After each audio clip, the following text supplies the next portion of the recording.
to any kind of appeal and commitment to participating to hearing sessions, public hearing sessions, once the IVD asks him to do so, or as and when required. Indeed, Ahmed Trabelsi accepted to participate in the hearing session, public hearing sessions, and by this he abides by the Article 46 and 42 of Transitional Justice.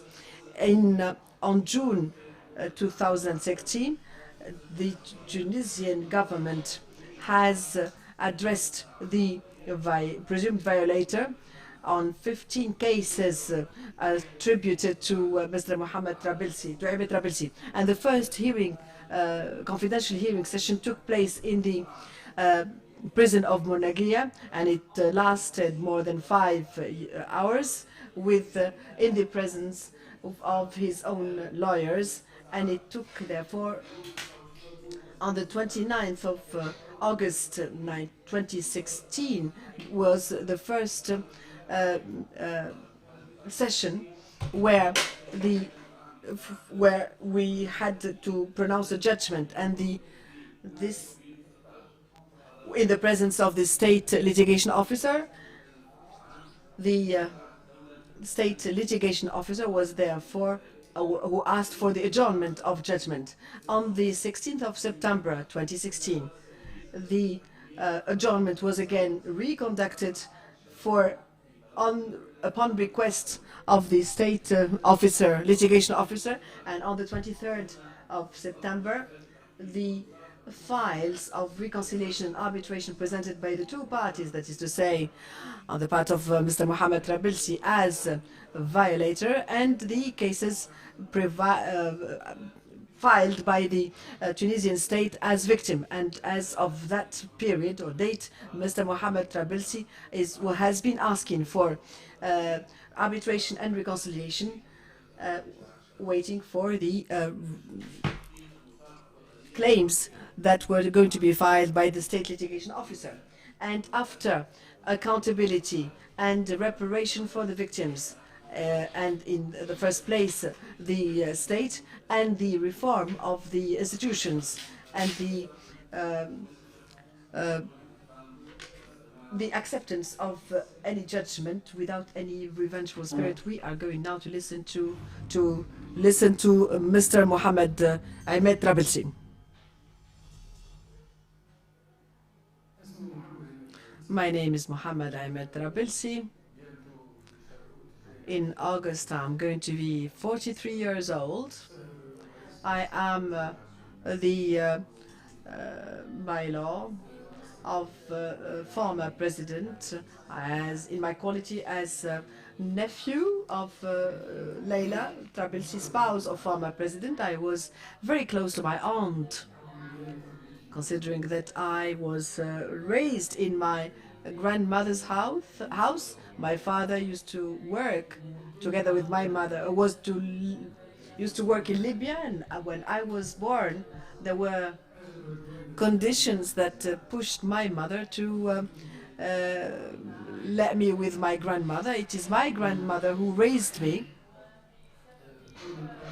Now, considering our closeness to authority, I started working with my father at the beginning, and we worked on a number of sectors in agriculture. My father had second-hand clothes in Meknesi, where we worked for 1 year or so. And after that,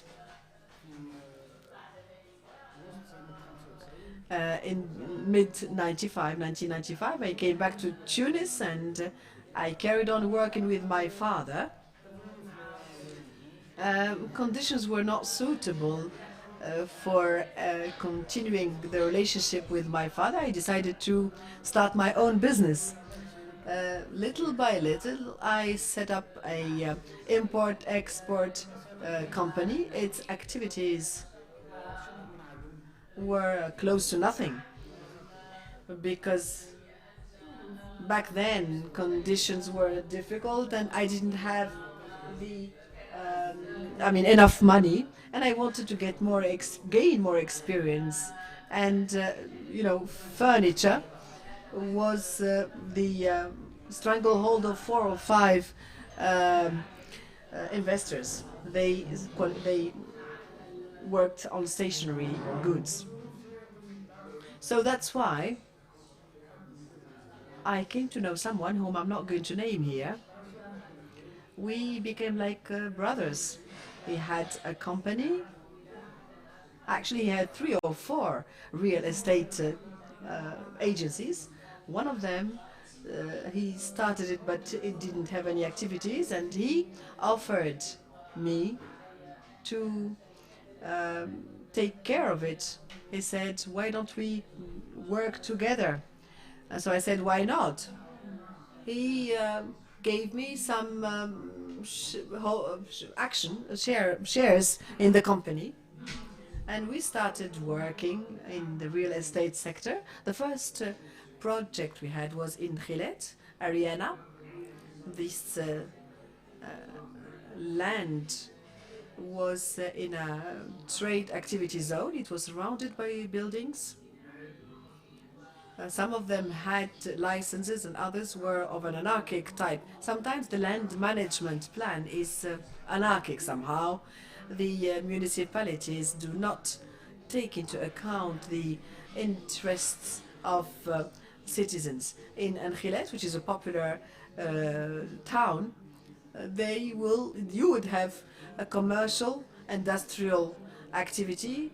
People are buying, very small lots to build their own houses. So that's why we changed the character of this land. We didn't need any intervention for that because the management plan was submitted to revision, actually.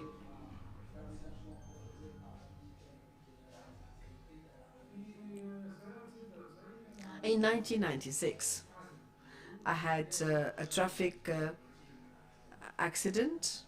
I was visited by former President Ben Ali, and he said, "Now you have to behave wisely." I was 22 years old. He said, "Listen, you have to think about your future and start a good business." I told him I wanted to have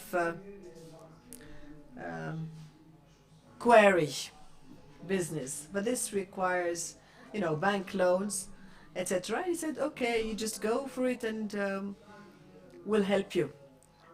I filed a request or an application, and they gave me many land titles, and I discovered that actually they did not at all. There were no such lands when I checked.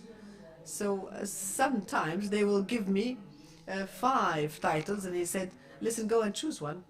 And after some time, I went back to my aunt, saying that this minister is simply not serious. He doesn't want to help me.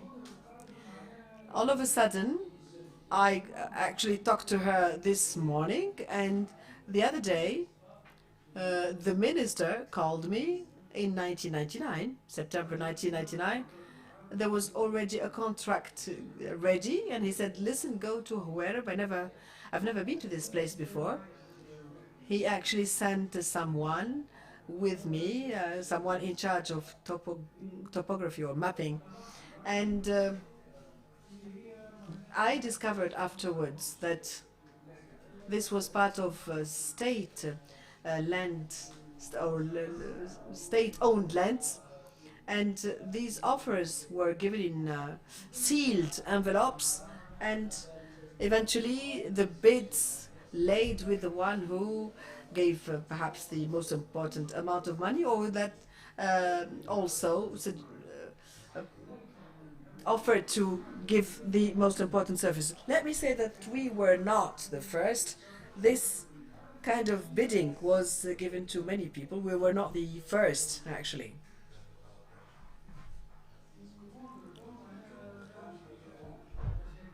So meanwhile, I actually had some problems with the former president. I think half of Tunisian people know that. There have been many versions of what happened. I had a problem with the former president, so he didn't. I mean, he fell out of love. He obliged me, together with my former um, partner, to put an end to this partnership, and I told him that, well, now we had to depart. He said, uh, okay, I'm going to give you your share and I'm going to keep mine. And that's how I got a sum of money, and then we departed. I carried on working with this query, and I wanted to become a full developer in real estate. Indeed, my experience back then was not very big. My eyes were not as wide open as they became afterwards, that is to say, as of 2002. The problems I had with the former president actually impacted my life back then. There were bids on a piece of land in Kram. I bought it. I bought this piece of land in a legal way. And that's how I started my construction work for small projects. In 2004, I came to know someone else. He came to me, actually. I mean, I knew him as someone who worked with my two uncles, actually. And then with the husband of my aunt. He had a problem with the customs. He had to pay something like 20 million dinars, together with two other individuals. He actually came and he was crying, and he said that that he was going to be destroyed. And he said, listen, I'm ready to do anything you want. He said, listen, I can give you money. He said, I don't. I said, I'm not taking money. If you want, we could work together. I know you're a dynamic person and a go-getter. He said, okay, I'd love to work with you exclusively. I will be like your shadow, follow you like your shadow. I talked to my aunt, and I talked to her about this subject, and that's how all of the proceedings in the customs were lifted, and Ali Trabelsi was simply removed. They had a new one who worked until 2010. And this new head of the customs services actually collaborated with us. We started working on bananas, the banana fruit, because it was contingent upon licenses provided before Ramadan. Well, that year it got simply released. We went and rent fridges, and we had the monopoly on the banana trades. So that's we were the only ones to prevail on this market. Well, bananas, there's a whole chain. You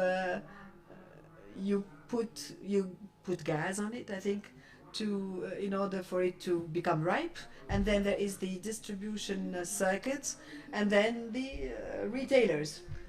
Back then, people said that Ahmed Trabelsi was bringing bananas at 900 millimes, which is not true.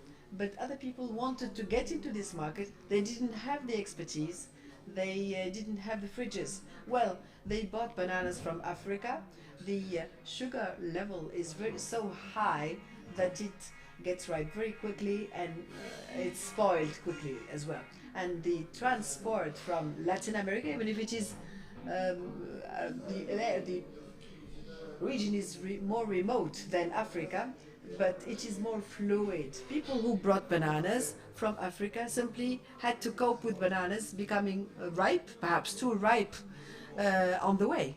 That's why they had to sell bananas with very low prices. And again, it didn't have the same size of Chiquita and American fruit. That's why bananas were very, I mean, their price was low. We knew how to moderate prices. Sometimes we knew how to moderate volumes. Sometimes 15,000 boxes or crates, or sometimes it's 100,000.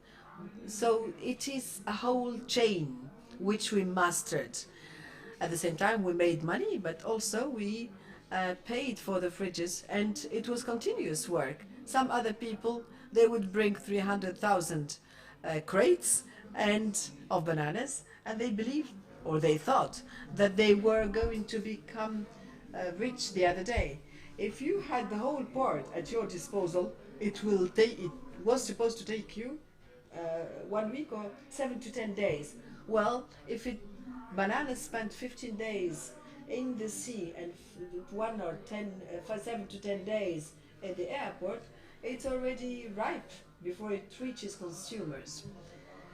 The controlling system in the airport, it's not one body or one service. You will have 5 or 6 controlling bodies.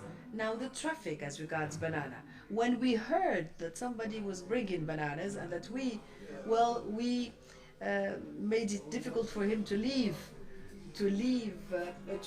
get the bananas out of the airport, or we would put them on a broken seaport before, and the customs officers will be dedicated to our own boat, saying that we have 100,000, for instance, crates. Well, on an average of 30,000 crates a day, then you will find all of the customs officers working just for us. They will make it difficult for anybody to get their goods out. And it was a known circuit, as I said. Yes, indeed, there was what you may call banana traffic. Yes, I'm not at all saying that it was crystal clear or pure for us. No. Yes, definitely, we happen to have 30,000 crates getting out for nothing, for no customs fees. 1,000 crate would cost 1,700 dinars. So how much? People will serve you the first day because you are the nephew of Leila. But then when they find that you're making money, then yes, they would like to get some of it. And personally, I was extremely generous. I knew. I mean, when I sent my people, my guys, they said, listen, I would rather wait for the boss, that is to say me. If anybody gave X, I would give 4 times as much. I would give 4 times as much. So yes, it depends. It depends on the operation. Sometimes for 4 customers, I will give them 30,000 dinars, 20,000 dinars. When the container, when there isn't much profit, I will give 1,000 or 2,000. They will do the maths as well. They know how much money you can take out of a container.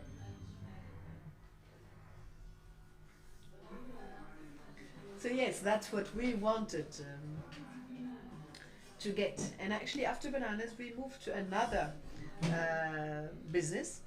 We moved to air conditioners, TV sets, satellites, dishes. Fruits, and or peanuts. Yeah, dishes, and a number of other goods. Some of them are on the informal economy sector, from Sidi Bou Mandil, from and stationery, and you will find that air conditioners are dedicated to very specific companies. They have representations of one given label. When they come to pay their fees, they will say, bring 500 air conditioners, or this will be an aside market with less, and they have to pay less fees for that, or taxes. Obviously, we had to have the screen companies. You have to understand the system. You know, assembly. Well, sometimes you are supposed to do the assembling and then export. Well, instead of air conditioners, you will have copper that goes out of the country, and these air conditioners will come under their own license. And yes, this is where you find traffic of papers. And I guess this is still the same today. I have echoes. I mean, yeah, the same system is still on. People, when they have this door, and if this door is going to bring 100 million, they will come and say, listen, we can have a partnership. Tomorrow you can use your own power. If you can bring 150 million, then they will say, regret it. They will say, oh, if I were more patient, I would have made more money. Some people might tell you that the money that is confiscated, I may get some of it. Some people actually sent messages with lawyers. He said, listen, just confess, and whatever you get, we will share. The one who actually filed a case with courts is the one who actually, to whom I owed money. Yes, this is his right to. It's his right to get that money back. Bricorama, for instance, sent to me saying, "Listen, I don't want to recognize anything because you got your due and more than you should have had. Whatever happens afterwards, I'm not responsible. I would not recognize anything that I have not done. This is my conviction. If I have done something, then I would recognize it. If I have not, then I'm not going to say it." Sometimes when I am dragged to courts and I have to stand in front of the investigation judge, if there are things that I have done, then I will recognize them immediately. If not, I say, listen, 7 years after, I'm not going to recognize anything that I have not done. Now, for nuts, obviously, they may be,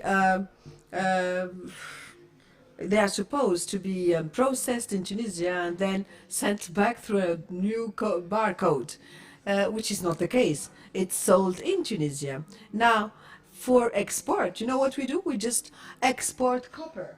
Indeed, we brought copper from Libya, and that's what we exported. Yes, there you can talk about traffic because the customs officer is not going to say that he is exporting copper. He's going to say or give papers, deliver official documents saying that we are exporting nuts. Sometimes you have air conditioners that go to their destination, to the companies they were dedicated to from the beginning, and instead you will have copper. So this, yes, was the kind of traffic that we had. This is not exceptional to the Travelsis or Ben Ali. There are many big companies that were bringing air conditioners. At the beginning, they would call X and Y for help, but afterwards they will do it by themselves, you know. The opening of a deposit or a warehouse, it's quite easy, you know. If you have someone in the customs, then there is no control. When you open, normally you should have machinery. Sometimes deposits are or warehouses, you will have nothing in there. Whereas some big companies, they can start these deposits with IDs of people who are dead.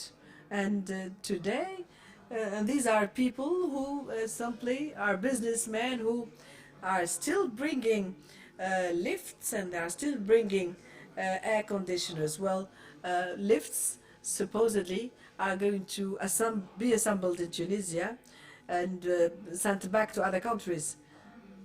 Indeed, they are still in Tunisia, and I have echoes of this system still being in place. Before, there was control and fear from Ben Ali, because he used to control everything. Whereas today, containers that used to be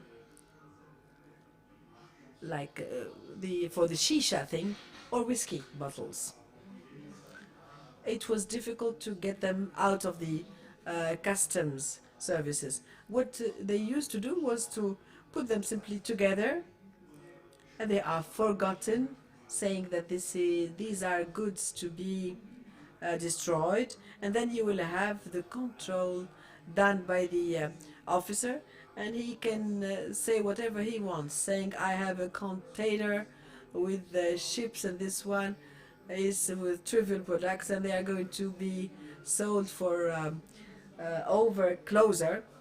And obviously it's published on a newspaper. Nobody's going to read that.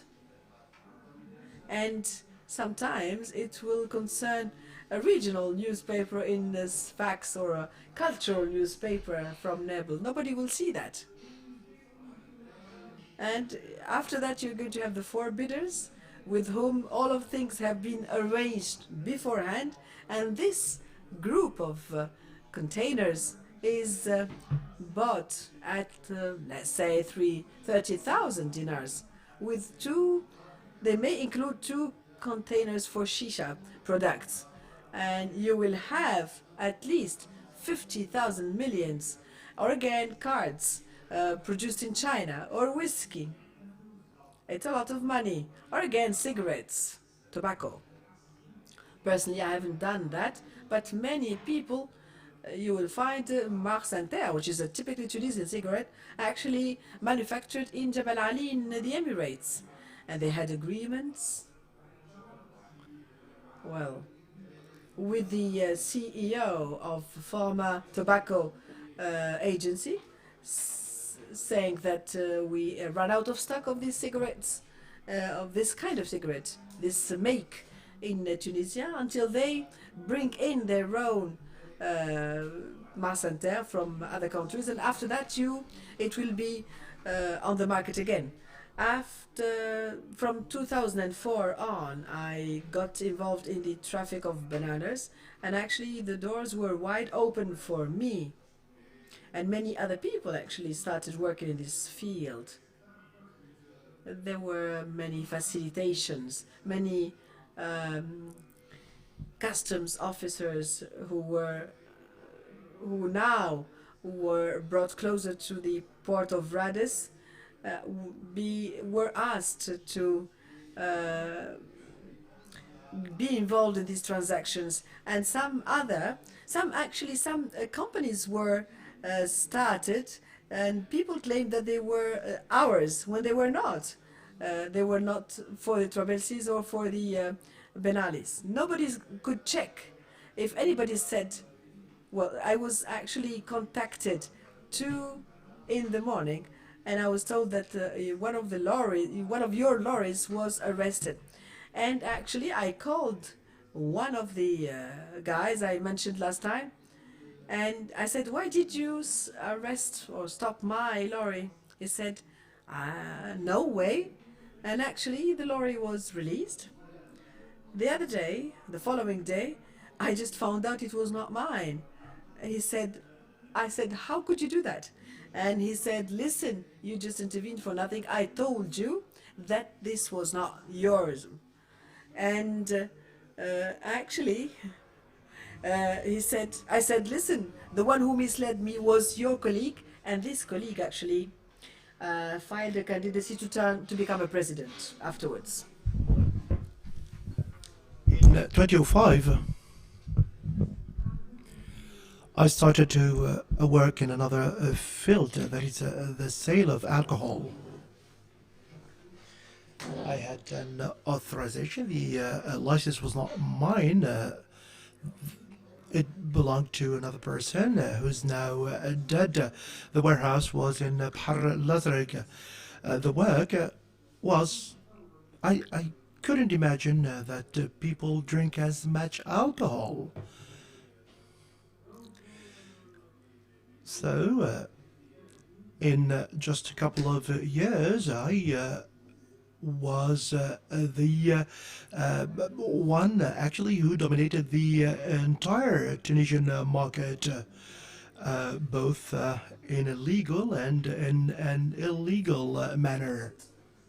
Illicit sale. I used to sell in Bizerta, in Qarwan, in Zawan, in Tunis, and I sold alcohol even in Libya, because I have my own people in Libya who used to have their hand on the market, and we used to let lorries in from Libya. When I started to sell alcohol, money was I had huge amounts of money, and because I would deposit money to the bank, and we started to deposit like 500, 600, even 700 millions every week. So they started to give us armored cars in order to transport our money. So someone came to me and he told me, you're selling alcohol and there's a company which has a license, so why don't you buy or purchase that company, because the owner is now sick and his son doesn't want to pursue this activity. So I bought Soterm, and now I had the warehouses of Bahar al-Azraq and Sharqiya. On weekends, we would deposit 900 millions in banks, and now banks started to welcome us and to offer credits. And then I started to establish huge, actually, projects. I started Bricorama, and even in development projects. I started to buy a lot of land and to start new projects. The largest project I started was the Beau Rivage project. There wasn't a problem with that because that was a piece of land which was a property of the state, and there was a hotel built on that. The hotel was a very old one, and in 21, the municipality of Le Cram was set up. So one of the potential resources for the municipality was to sell the land of Beau Rivage to have some revenue. I took part in the call for tenders, and I was actually the winner for the first and second time. The first time I participated was in the name of a company in which I had a partner. Then on the second, in this, when I asked the municipality to change the land so that becomes my own property, they refused, and they asked me to have the land with my partner, and I paid some money, and I actually participated in the bid a second time, and I was the winner again. At that time, there were the houses of Manjir Riahi. I bought those houses without any pressure. Everything was legal. These people, I was brought up with them, and I know them very well, and they were close friends of mine.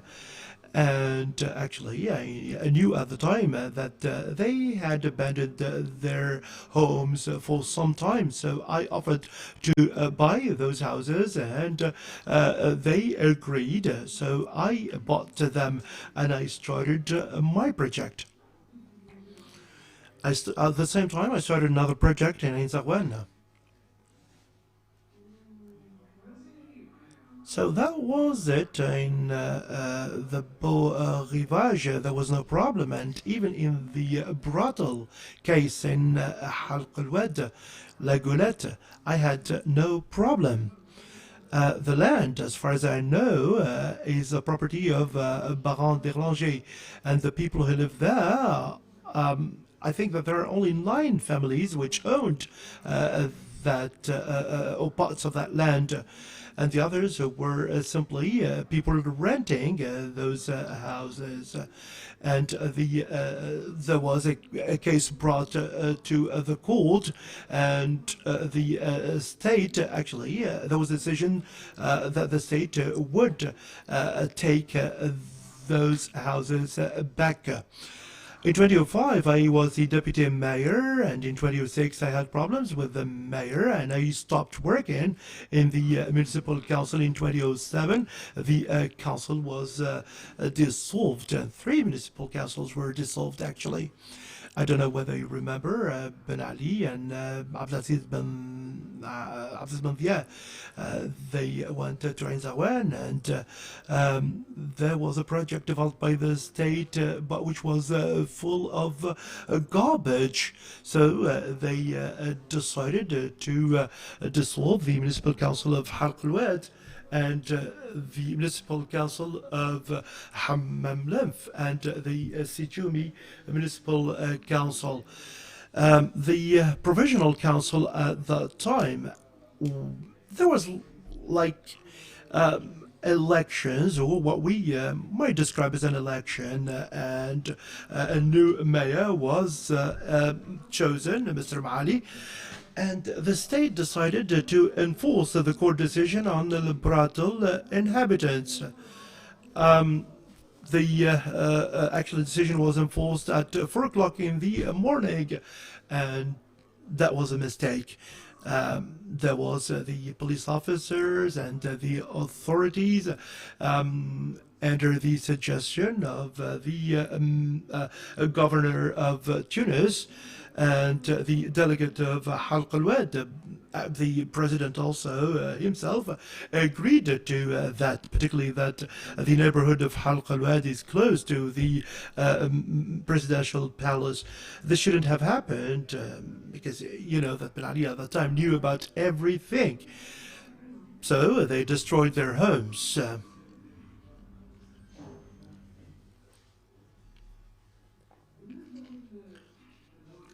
Regarding the state officers, all of them used to be members of the political party at that time, the RCD, and they were part of lobbies. So they know who was actually the favorite of the regime and those who were not.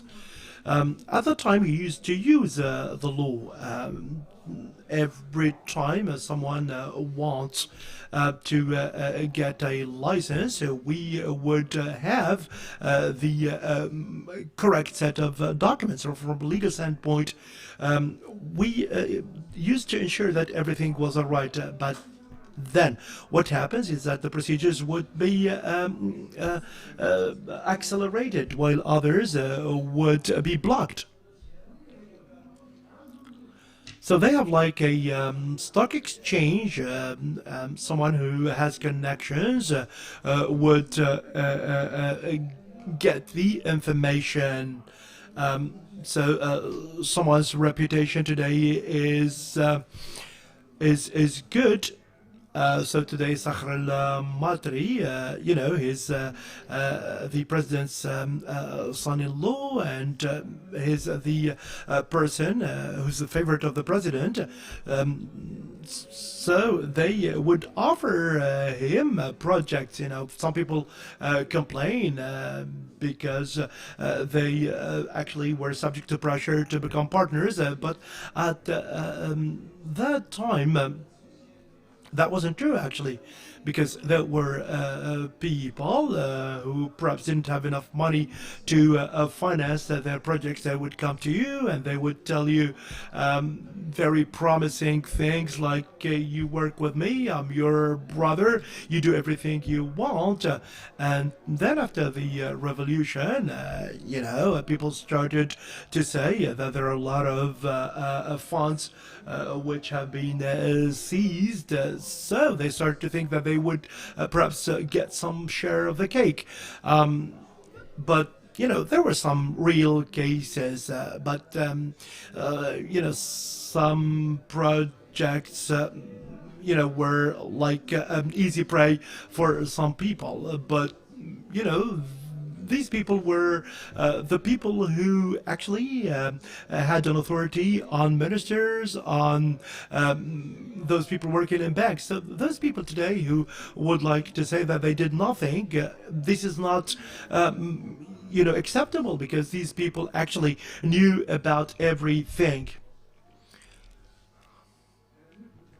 I remember that one minister,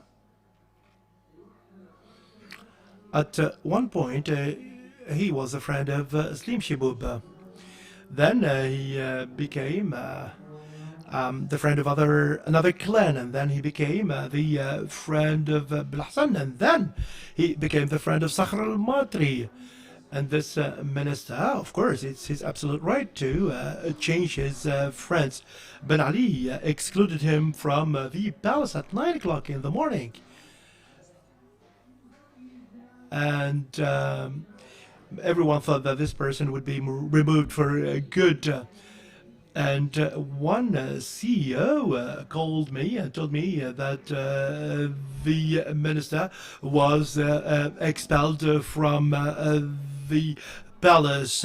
But I told him, look, you have to be cautious, because Sakhr al-Matri is his friend, and by 3 o'clock in the afternoon we would perhaps hear new things. He told me that, look, if the president took that decision, then that person is done and dead. But what happened is that person, in a couple of days, he was received in the office of the president, and that was broadcasted on TV. So the CEO called me and he told me, you're absolutely right. And, I told him that there are people who know with whom to play. He resorted to Sakhr al-Matri. He called him at 8:30 in the morning, and they had coffee, and everything changed with the president. In the afternoon, that happened with Abdulwahab bin Abdullah. Even when he became Minister of Foreign Affairs, he still had a hand in the media landscape. There are actually advisors who had worked for some time on particular files, and they kept their influence in those fields, and that was the case of Abdulwahab Abdullah.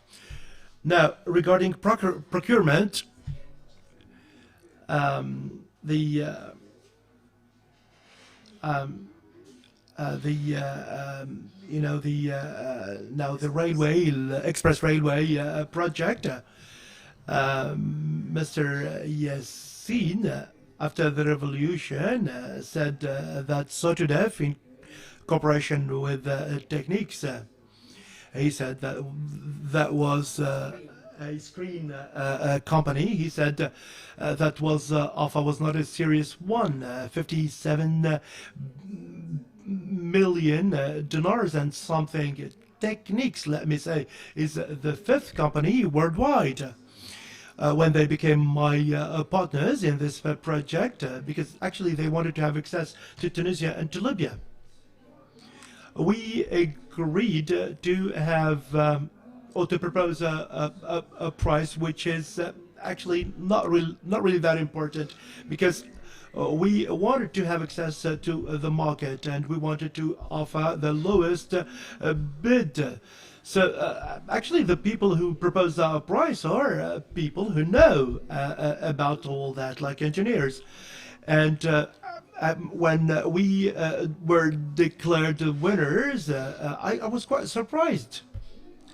But I wasn't really that surprised, because those people who offered that price are people who actually knew how to do their job. They were professionals. So I called a director who was working with me, and I told him, Khaled, look, could you explain this to me? And he told me that our margin of benefit was 7%, and that he could show me, all this in detail. So he explained to me the Utica prices, and he actually explained to me all the prices of the raw metals and materials. I thought that the prices were quite reasonable. We even took into account the labor force cost, so the prices were rather reasonable. But he showed me specifications with Chapter C being repeated twice. He told me that that could be a mistake, or that could be something done on purpose. If I tell you, now we are in the prison of Almornaghe, this is a room, this is a nice room actually. So if I tell you that this is a room, I want you to paint that room, and I want the stairs to be of that kind, I want the door to be of that kind. And if I tell you again that I want this and this and that in this room, regarding the stairs, the quality of the door, etc., it's like copy and paste. So the first thing you would think about is that this is a mistake, or you may start to think about other things. So we bought the specifications again, using another name of another company, and I told them that there could be a mistake with the specifications which was sold to us. But we found also in the other specifications that we bought that Chapter C is also repeated. So I started to think that this was not a mistake. There was something done on purpose. I called the Minister of Transport at that time, and I told him that there was a problem with Chapter C, and that was a mistake. Because he called me and told me, what about this price? This is, you're going to lose a lot in this contract. And I told him that I sat with my Italian partners and with my partners in Tunisia, and we found that Chapter C was a mistake. So I said that we would add $10 million, and then we would reach 67 or 77 million dinars, and this is still lower than the 87 or 97 million dinars offered by others. So he told me, okay, we should stop talking about this on the phone, and we should meet.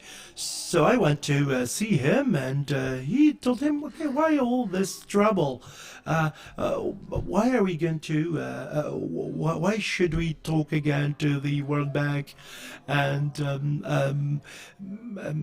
give them the results of the bidding process? This is going to lead us to a lot of trouble, and we're going to lose like 10 months.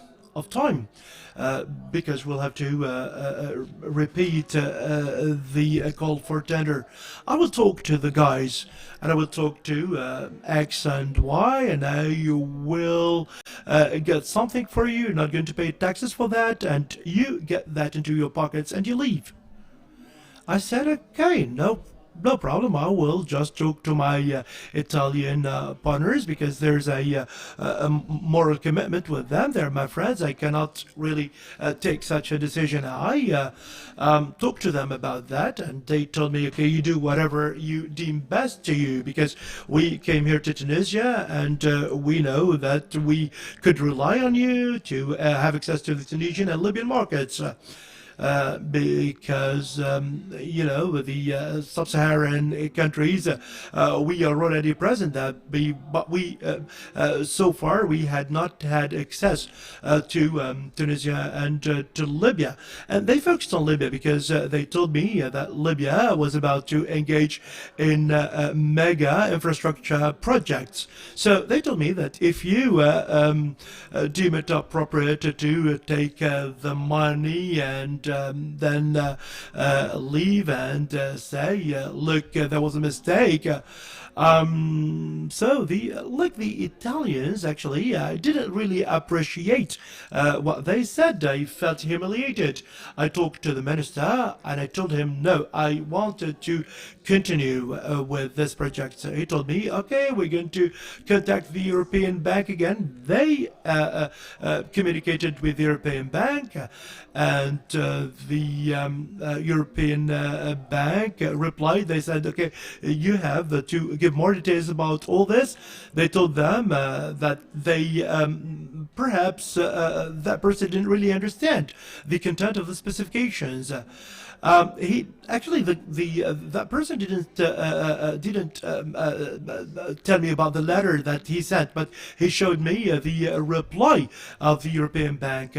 I was a serious guy at that kind because my partners were the fifth company worldwide, and the European Bank sent me.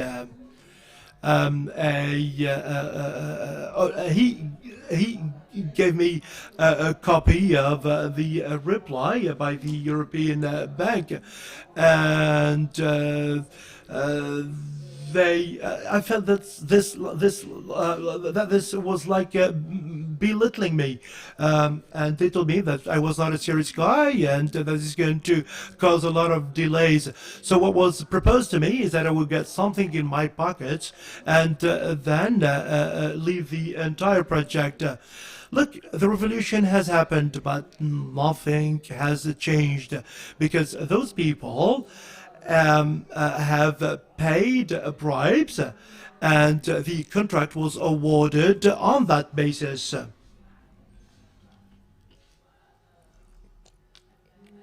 Using the state apparatus. In 2006, Mr. Ali Soriati called me and he told me whether the ship was mine, and I said no.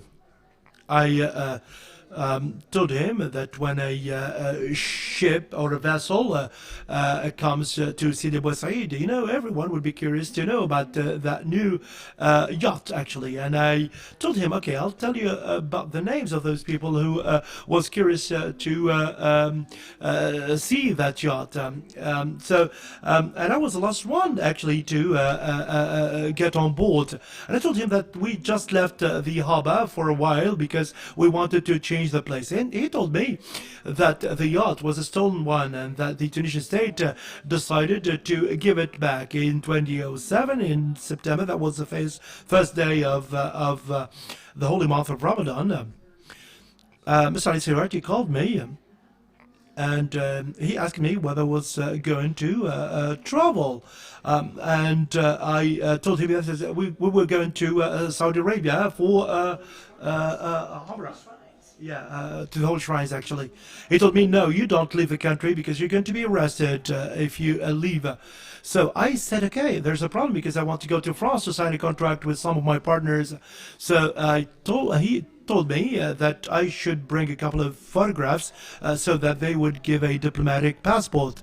I started to think about that, and I said, no, I don't want this to happen because, someone might recognize me and might be arrested even for 24 hours, and that would be scandal for the Tunisian state. I called my lawyer. So he came to see me. I told him, look, I like your work. We never actually had any work together. So I told him about the yacht. And I said that it was my cousin who brought the yacht and not me. And the police officers at the port told me that my cousin and his Algerian friend received the yacht at the harbor, and at that time I was sleeping. Now, what happened is that the yacht, when it actually was out of order in the Italian Sea, but that required that 40,000 dinars be paid, or there should be an insurance policy. Actually, they forged an insurance policy which was sent from an address. That was the address of the person I just mentioned, the company of Mr. X. And I knew that from the fax number, and there was also there were telephone calls which were recorded.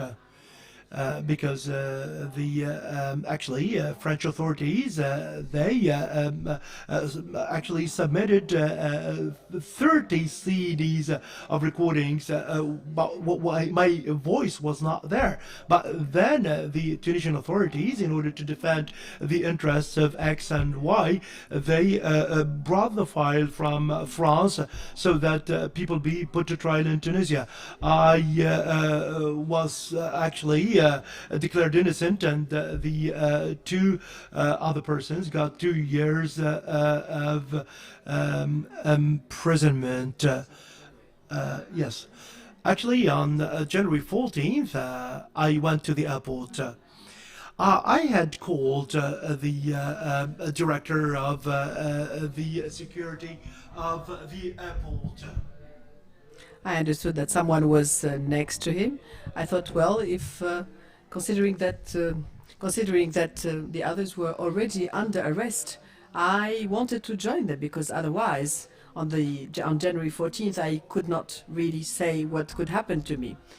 I simply joined. I gave them my telephone, passport. I didn't have any airplane ticket. I gave them my ID, all of the purse I had on me. And indeed, Samir Tarhouni, before he started talking, he said, where am I going to sit? He said, I joined my family directly. Well, the most important chair was scared them off. I mean, nobody wanted to sit there. I just went and sat there. Obviously, they were terrorized. Some of them were crying. And around 6, we were told that we are serving the nation, the country. Ben Ali is no longer the president, and you're going to be put at the disposal of the military forces. They will decide what to do with you. And indeed, yes, by 7:30 or 7:45, we were taken to the barrack of Lawina, and that's where we have been brought. I found already my brother beaten. The same goes for his driver. They actually went with my aunt in, and they were in the military airport. And actually, my aunt was on the plane, and they left behind Murad, my mother, and his children, and someone. I mean, they really had the beat, very hard beat. When we were brought into the honorary room, just 10 minutes after, Mr. Mnakbi, who is now head of Tunisian said, "Who is Ahmed Trabelsi?" I said, "I am." And my brother said, "Listen, they're going to beat you. They're going to give you the beat. They will be looking for you and chasing you." I went up. They were putting tables apart and preparing the room for me to be beaten savagely. We simply started talking with Mr. Mnakwi. He said, you have done this to people and done that. He said, "Listen, Lisa." He said, "Listen, do you know somebody?" He said, "This is a friend of mine." He said, "You have no friends." He said, "Really? Well, just call him. And if he says he's not a friend of mine, then okay." Well, he gave him a call and he said, "Listen, this is Mali. He is really good, and please take good care of him, really." And things changed immediately. He talked to me on the phone and he said, "Listen, I'll talk to them. He is one of my relatives, and don't worry." Indeed, yes. At the beginning, people were, getting ready to give me a good beat. Now, chairs were brought back to their ordinary place, and I was actually offered refreshment. And he said, "Listen, we're going to find a solution with you. Do you have an airplane? Can you find an airplane?" And Mr. Shidamal and Ranouchi, if they give their approval, then you can leave Tunisia. He gave me the telephone. I talked to some people from Libya. He said, "Listen, I have a plane with 4 seats." I said, "No way, we are almost 40. A friend of mine, Italian, he said, "Listen, just send me the flight plan and I'll send you an airplane." He said, "Listen, as soon as I get the approval, it's going to be in Palermo, and it's going to be as soon as you want it in Tunis." He said, "Listen, I'm going to take your request, and I hope you're going to take approval."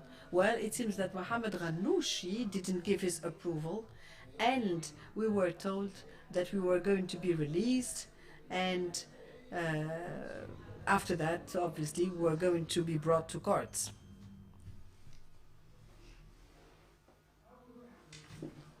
Now, the first case was that of drugs. I'm not going to talk about details because personally I was arrested. I've been arrested for 13 days. I was in the barrack for 13 days. How can anybody have a 48 degree of nanograms if he spent 13 days in the barrack? Because this rate is for one who has been smoking till the last minute. Anyway, I took 2 years, and I was told that now the judiciary has become independent. It has been released. So I was told that this was simply the first judgment or decision, and actually from 2 it moved to 4. I didn't get cross for that, but the motivation is something that I regret, because the motivation is a genuine violation of human rights. It's as if you're not at all in a state. It says, because one of the motivations was considering the personality or the character of the violator. You could not write anything like that if you've been 1 year to a legal school or law school. When I looked at the lawyer and said, "This is what you call independent justice?" In April, I had primary sentence. In June, it was second instance, and in 3 months later, cassation had given its approval. So, out of the 365 days, I went something like 200 days to the court, knowing that there are 52 days off. There was one of the cases where I was called as a witness 9 times. So I understood that this was endless. I'm not going to go to any investigation. Let them write whatever they want, and when I reach the primary, then I will go to the 2 hearing sessions, and then I will look for my defense, for people to defend me, because I had more trust in the cassation court. Now the question of checks. The bank sends to you saying that we cannot pay because the assets are frozen. So the basic accusation of checks without deposits was no longer acceptable. Considering also that the state has seized all the checks, it simply was in charge of assets and liabilities. But checks had, durations, 3 days, 15 days. I was actually judged in a record period of time. Quickly, did you confiscate these checks from this company or that company? Okay, okay. I was immediately judged. I actually had something 100 years, or at least 84 years for checks. In the cassation, they were appealed for unlawful procedures.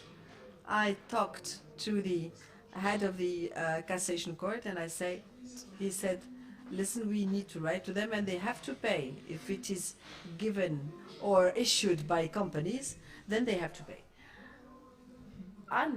Well, afterwards, 2 weeks after, he became head of the confiscation or seizure commission, and he gave me the letter written, and he said this is going to be adjourned until we have an answer. 1 week after, he became head of the confiscation or seizure commission. Well, I thought this was the end of my tether, knowing that he knew about this issue. Well, it's as if I said nothing. He did not answer. He didn't provide any answer to the cassation court. And I have to say that some of the judges are distinguished by their integrity. Some of them, when you talk to them, and when they are convinced, they do the investigation and fact-finding processes to explore the case. Others, for them, it's like minutes or proceedings in a police center. With the Truth and Dignity Commission, I have signed from August, but we still need the signature of the state litigation officer. He attended meetings to adjourn the hearing sessions, and until today, we don't know where this file is going to land. Yeah. Now, the revolution took place, and the judiciary and the fact-finding commission and the public hearing sessions have taken place. I apologize wholeheartedly, and I really wish to turn the page so that we come back to ordinary life 7 years after imprisonment. I don't want to avoid responsibility. I have done some things out of ignorance, out of arrogance, and other cases out of temptations. You know, people might tempt you. They come and tell you, listen, we're going to make money, and tomorrow, the other day, they withdraw themselves and you are in the front line. Yes, as a human being, I did a number of things. Some of them were good.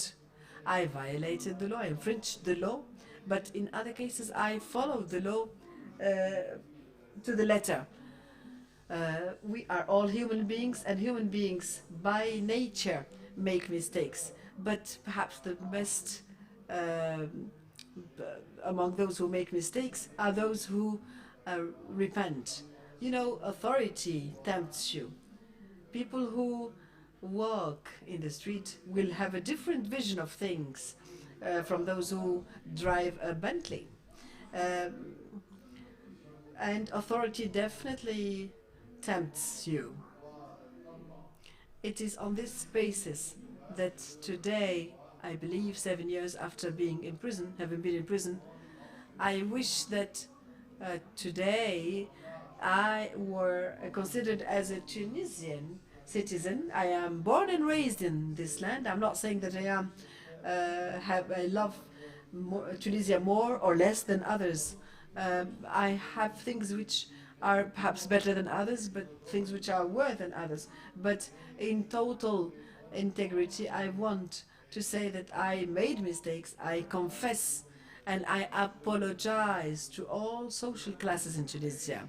And even some people to whom I caused prejudice, or people who would like me to compensate for or make reparation in one way or the other. I want to clean myself and get rid of all these things that have chained me or crippled me, and that perhaps gave bad reputation to me and perhaps caused problems to others. But let me tell you, I have spent 7 years in prison, and I hope to come this suffering comes to an end. Those who, with whom I made mistakes, I would like to apologize, and those who will claim reparation, I would like to apologize again. And if the state has suffered, and I am prepared to give back what I have taken. My daughter, you know, I left her, she was 10 months. Today she is 8 years. When am I going to raise her? When am I going to live with her? I want to gain my freedom back. Now we will listen to the testimony of Mr. Othman Ben Isa. Mohammed bin Salim will introduce this testimony.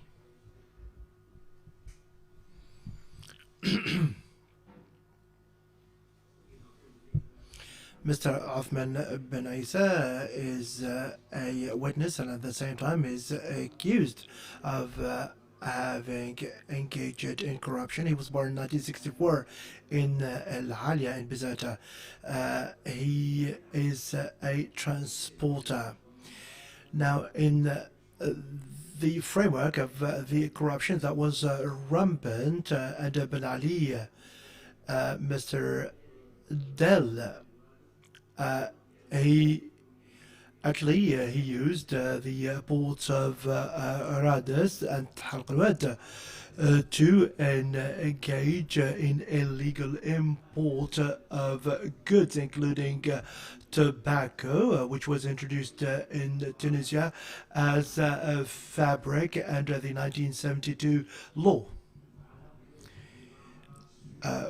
which is a law about the establishment of companies which are totally or partially exporting and which benefit from tax benefits. So this import was based on forged stamps, and the authentic owner of the goods was not known.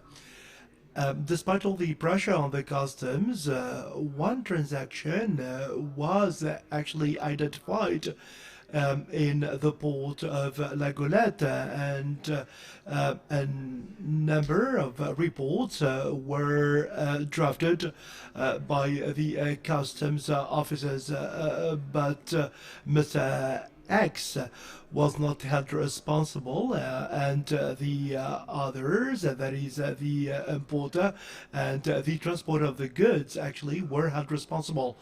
Mr. Osman bin Isa is a transporter of the goods of others, and his main activity is to transport goods in containers from the ports of La Goulette and Rhodes.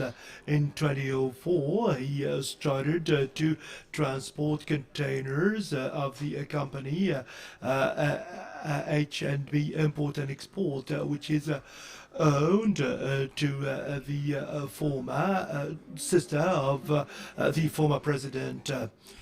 And usually the goods were transported to the governorate of Susa or to El Jem or Sakin or Al-Qal'a al-Sughra.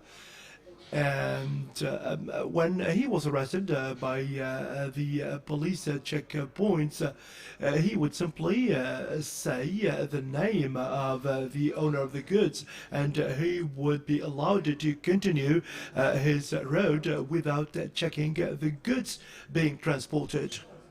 In October 2007, he was contacted by DB, who asked him to make available lorries to transport goods from La Goulette.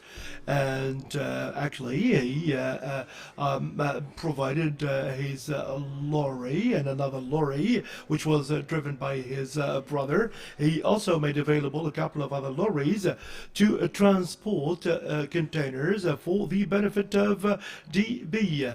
They crossed the first checkpoints where there was a scanner. But the customs officers who were checking the conformity of the declaration with the goods in the containers in the second checkpoint, they just came to know that the containers that containers contained fabric, which was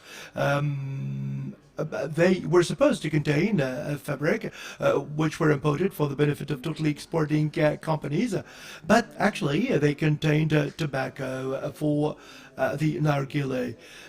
So he was asked to unload the containers. 15 days later, a car which belonged to the customs officers came to his place, and they asked him to come with them to the headquarters of the customs in Tunis. They seized the two lorries, and then they started to investigate them together with Mohammed Jmili and the other people who were involved in this smuggling operation.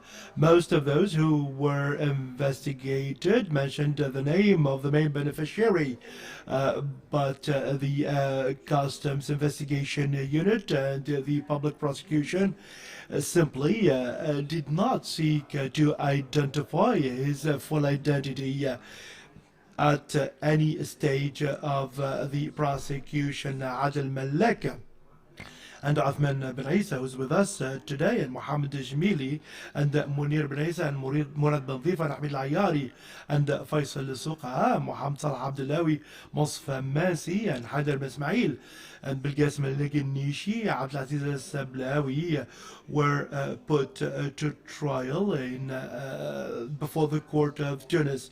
They were sentenced to 15 days to 1 month imprisonment, and they were sentenced to a fine on the grounds that they imported prohibited goods and forging documents to facilitate this smuggling and importing goods without informing the customs. The Court of Appeal confirmed the first ruling and the witness today was obliged to pay 350,000 dinars. Mr. Othman bin Naif did not deny that he was part in the acts for which he was brought to justice, though he thinks himself that he was the weakest link. He applied to the TDC to benefit from the reconciliation mechanism.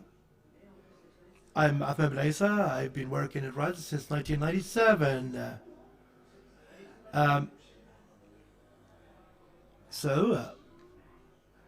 We started to work with that person since the year 2000, but that was on and off. Years later, we actually were still working with that same person, and we used to transport the goods for normal prices.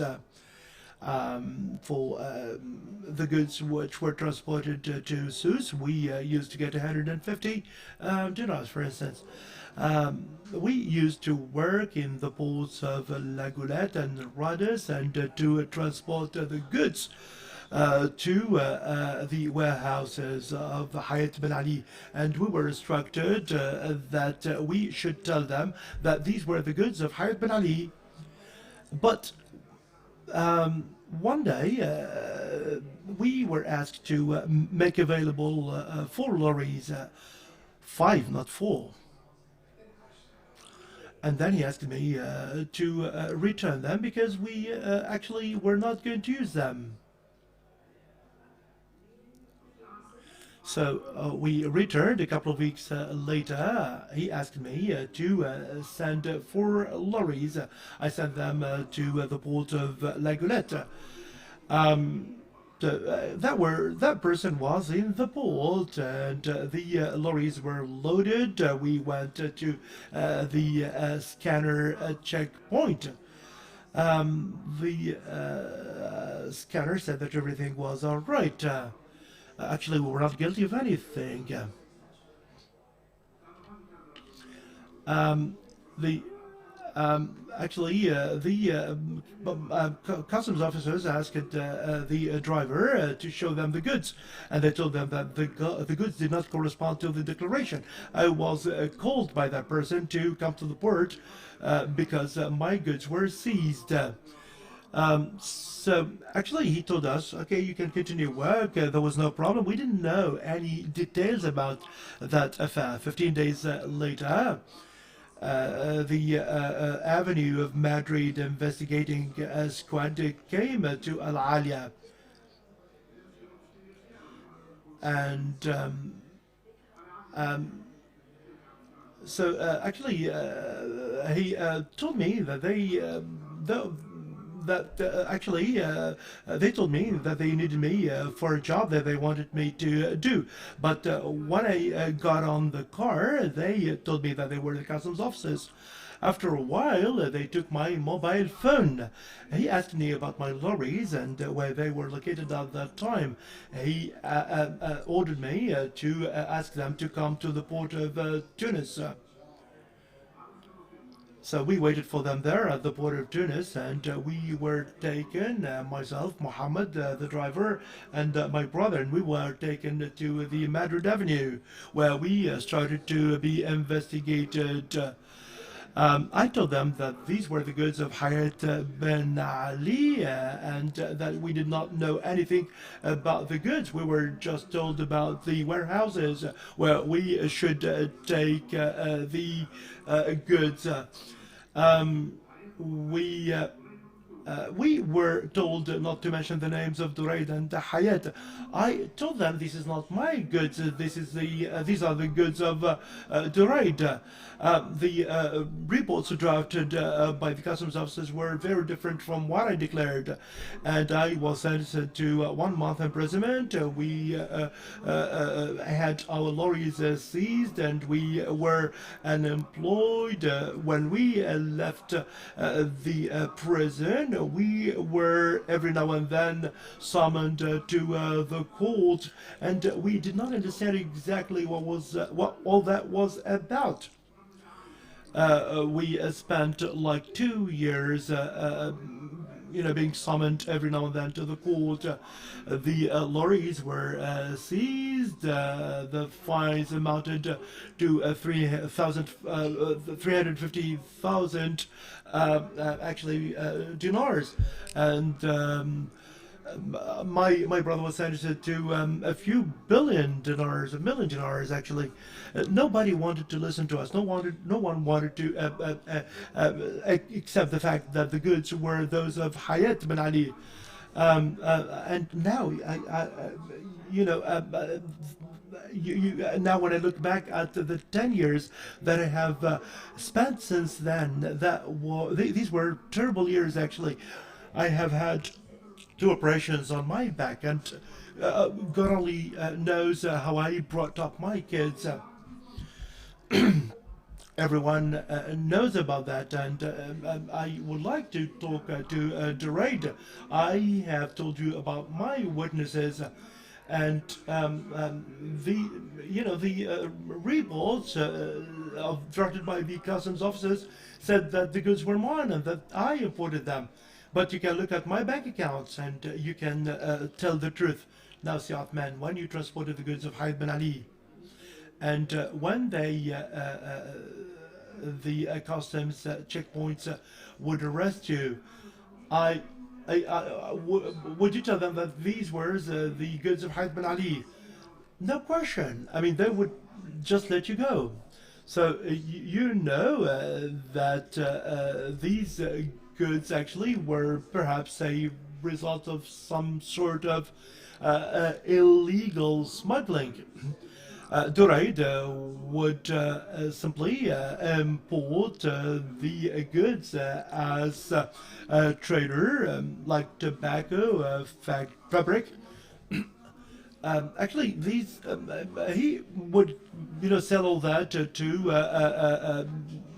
people in the market, but he was just like a cover because all the money went into his pockets. He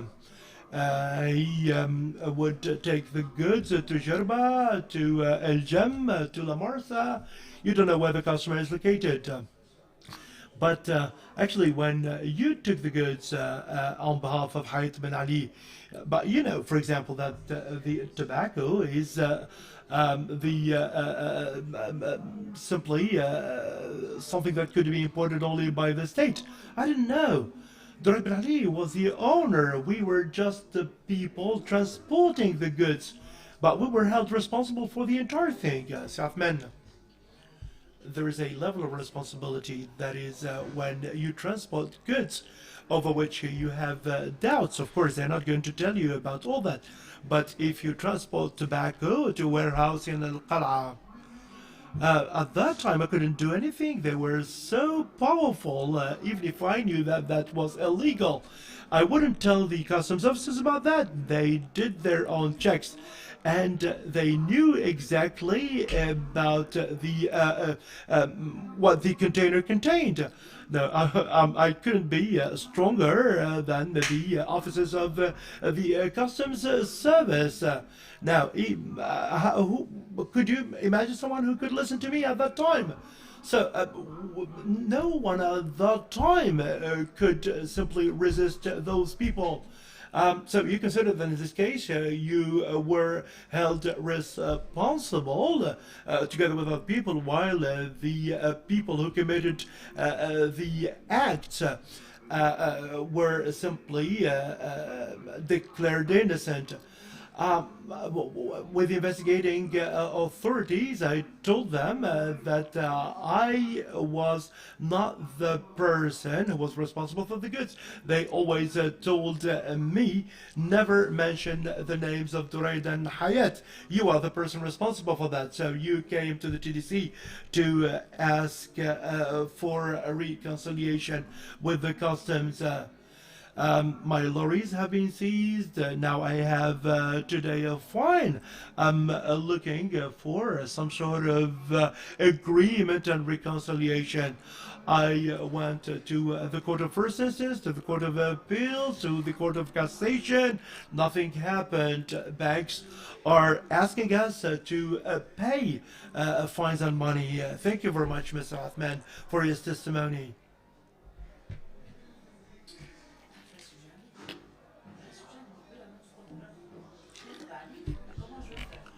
Now we will watch a video by the World Bank, which will give figures on the cost of corruption on the Tunisian economy.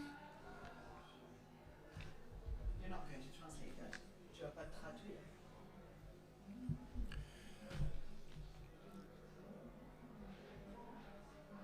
Dear guests, please keep quiet and keep your mobile phones silent.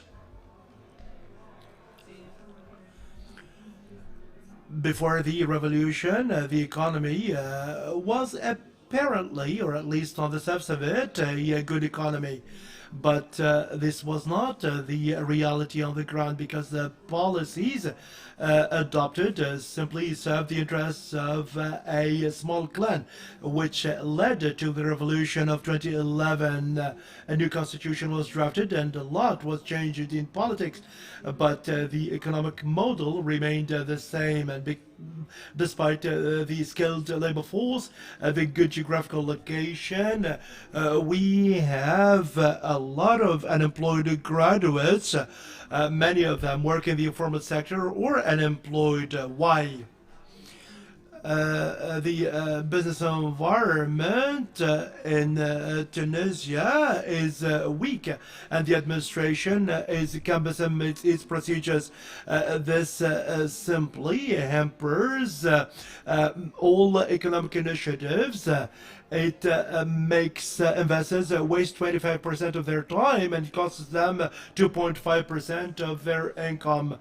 And that costs 10 billion dinars every year. 50% of the economy is under the control of a small set of companies. All the others cannot have access to essential sectors. This lack of competitiveness costs us a lot, and it is mainly the state-owned companies which enjoy a lot of benefits. The companies which were owned by the inner circle of Ben Ali simply benefited from easy access to interesting sectors like the tourism sector. They enjoy 21% of the profits of the private sector, while employing just 1% of the labor force. Today, because of this environment, the production of these companies is low quality and cannot compete with foreign goods. For example, the prices of air tickets are high. This situation has a negative impact on 50% on the economy, which is subject to competition because of the very high costs, which lead to the inability to produce cost-effective goods. The main activity is importing parts from abroad and assembling them here. The Tunisian economy is not vigorous. It offers low salaries, and it is unable to offer employment to graduates. This could be changed if we change the economic system to an economy which is based on competition, because the more competition we have, the better productivity we have, and we will have over 50,000 new jobs created every year. If we reform banks, new credits could be offered to business people, and we can, if we reform the services and agriculture sectors, we could offer 20,000 job opportunities. we need to have a transparent system, and we need to have a high value added economy, which will lead to a better position of the national economy worldwide. The agricultural sector also contribute towards this, and changing the economic model is not easy because there are long established interests in the Tunisian administration, and it is in the benefit of some people that the situation remains as such. It is very important that we offer equal opportunities to everyone so that everyone contributes to the growth of the country. This is a system that needs to be discussed in a national debate. Tunisians have shown an ability to resolve conflicts and problems, and it is time today that we started a dialogue on a new economic model that will ensure the welfare of all Tunisians.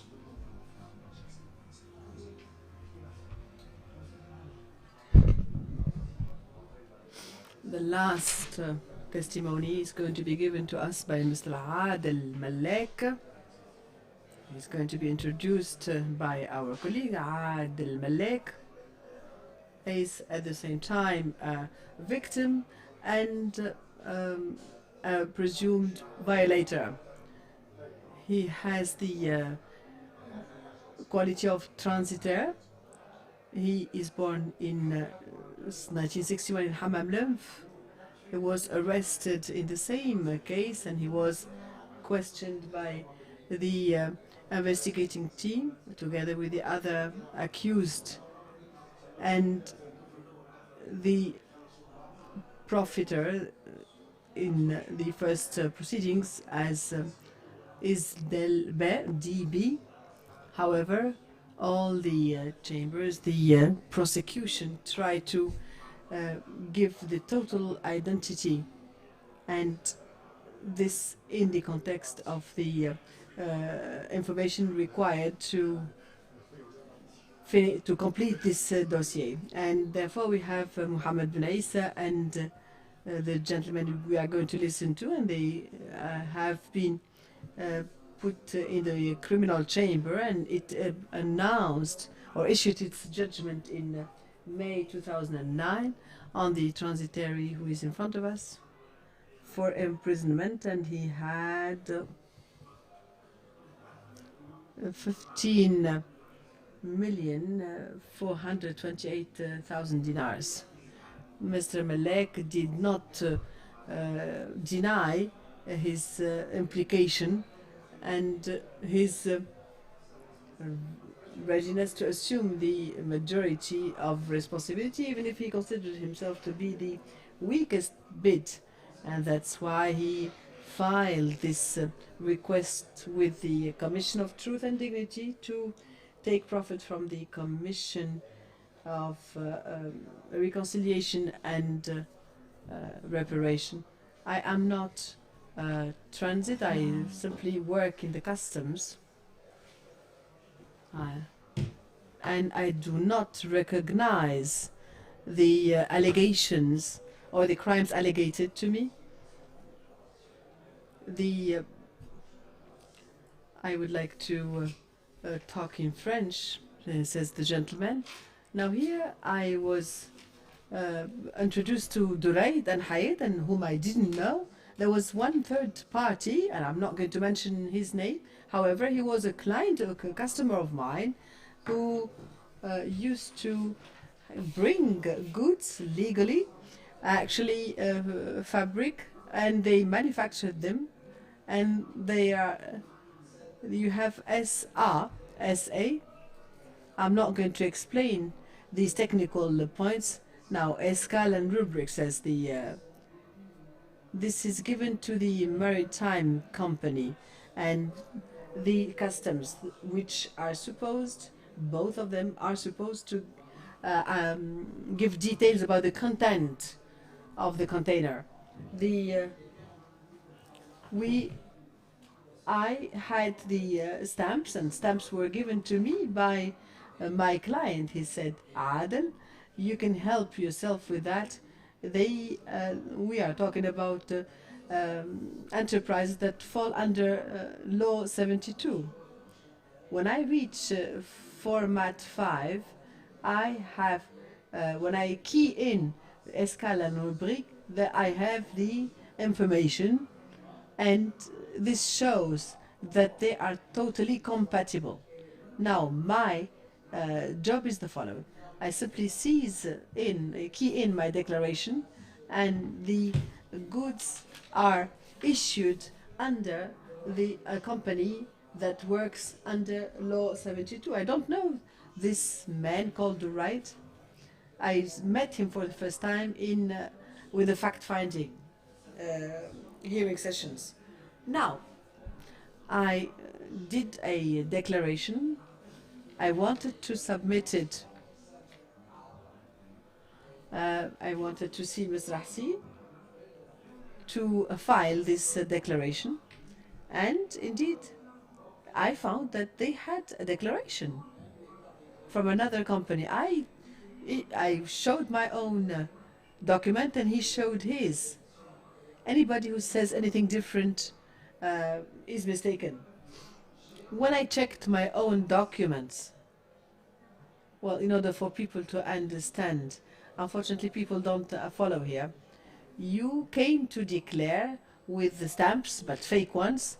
You wanted to declare goods, and you found that someone else to make a declaration, and well, the customs did not find out anything, but simply the customs clearance agent or officer found that I had something like 18 tons. I found, and there was another document with 179 kilos. I came to the head of the office, Ms. Rahsin. He said, how is that? How can this happen? He said, okay, come back in the afternoon. Well, when I went away, I was contacted by the investigation officers. Listen, things are a bit confusing here. Can you... No, you're talking about the customs. No. Yes, you're talking about the customs office. I'm not saying that this was in the scanner. The thing is, for people to understand, they take fake stamps and they make copies of stamps used by genuine companies. So when the company, the good company, the right company comes, they discover that there are transactions or operations conducted on behalf of them and in their stead. And what happened was that people made declarations on the same day with the same stamp but on different products. We know that you did not bring these goods. We know that it is the company Hayat Ben Ali, and they are the importers. As was said by your colleague earlier, it's a screen for the real traffickers who have warehouses in Jam and elsewhere. So your job was to facilitate their job. When you say you didn't know, but why should they give you 15 billion dinars as a fine, whereas the other one had only 350 million? Well, the customs won't do this. They have a declaration that costs millions and millions. Listen, you came and asked for arbitration and reconciliation as violator. Now you want to introduce yourself as a victim. Listen, we are aware that this is a chain with different people that interfere, including the customs, including the banks. And you are one of those bids. I know, I mean, everybody's aware that you are a weak bid, but don't come and tell me that you didn't understand where stamps came. How did you get them? Who gave them? Soufiane Bra. Who is this Soufiane Bra? The one who simply ran away from the 27th, from October 27. He had Westwide company, and he gave you stamps of other people. No, he said these are stamps of Shekib Nouira. Listen, we understand the pressure that may be put on you, and we know that you are under pressure. So we're going to put an end here and ask you what are your requests. I have none.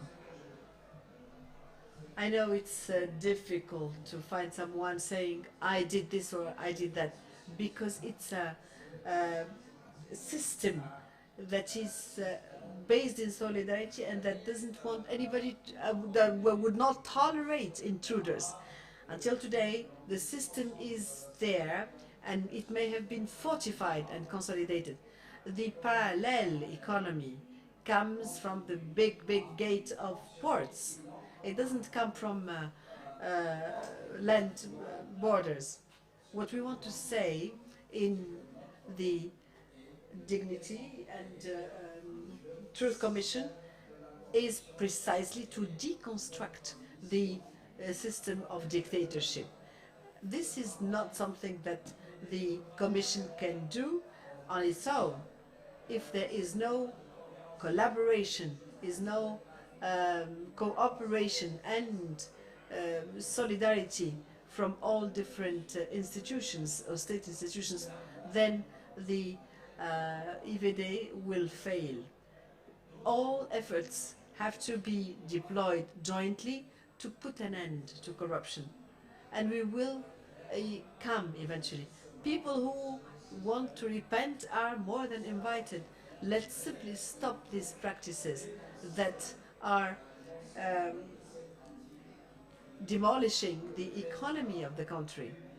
The general treasury is losing money, and the state finds itself weak and poor because it doesn't have anything. Thank you for your good listening, and we will have shortly other hearing sessions. Thank you very much. عارف علاش؟ خاطر قصت له قصعة بحجم ثلثها.